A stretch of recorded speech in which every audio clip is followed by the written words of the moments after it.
सबक सिखाना चाहिए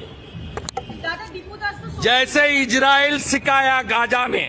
মাত্র একদিন আগে ভারতের পশ্চিমবঙ্গে বিধানসভা নির্বাচনে জয় পেয়েছে কট্টর হিন্দুত্ববাদী দল বিজেপি। আর একদিন পরই লালমনিরহাটের সীমান্তবর্তী এলাকার ভুট্টা খেতে একটি ভারতীয় ড্রোন বিধ্বস্ত হয়েছে। গত বছর এই ড্রোন নিয়েই বাংলাদেশকে হুমকি দিয়েছিলেন পশ্চিমবঙ্গের বিজেপির অন্যতম শীর্ষ নেতা শুভেন্দু অধিকারী।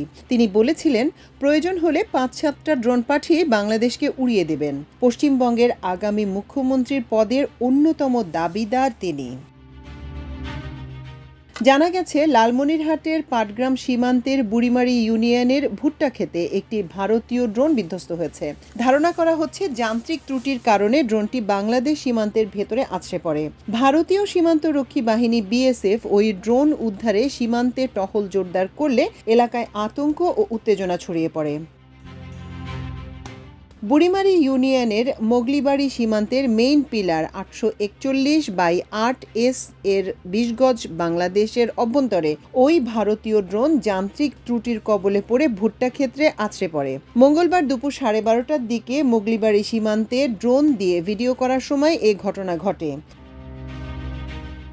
স্থানীয় সূত্রে জানা যায়, তিস্তা ব্যাটালিয়ন 61 বিজিবির অধীনে বুড়িমারি বিওপির দায়িত্বপূর্ণ এলাকা 0 পয়েন্ট মোগলিবাড়ি সীমান্তের মেইন পিলার 841/8S হতে বাংলাদেশের 10 গজ অভ্যন্তরে 98 হিমালয় ক্যাম্পের বিএসএফ এর টহল দলের সদস্যরা ড্রোন দিয়ে ভিডিও করার সময় সীমান্তের পাশে জমিতে কাজ করা এক ব্যক্তির মাথার উপর দিয়ে যাওয়ার সময় ড্রোনটি যান্ত্রিক ত্রুটির কারণে ভুট্টা খেতে বিকট শব্দে আছড়ে পড়ে। পরবর্তীতে ওই ব্যক্তি বিজিবিকে খবর দিলে ঘটনাস্থলে বিজিবি গিয়ে ড্রোনটি উদ্ধার করে।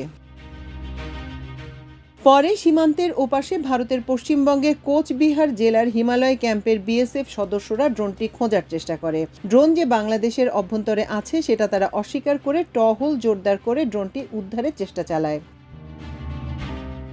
এ বিষয়ে তিস্তা ব্যাটালিয়ন 61 বিজিবি অধিনায়ক লেফটেন্যান্ট কর্নেল সৈয়দ ফজলে মুমিন বলেন, বুড়িমারি মোগলিবাড়ি সীমান্তে থাকা ড্রোনটি বর্তমানে বিজিবির হেফাজতে রয়েছে এবং এই বিষয়ে আইনি কার্যক্রম প্রক্রিয়াধীন।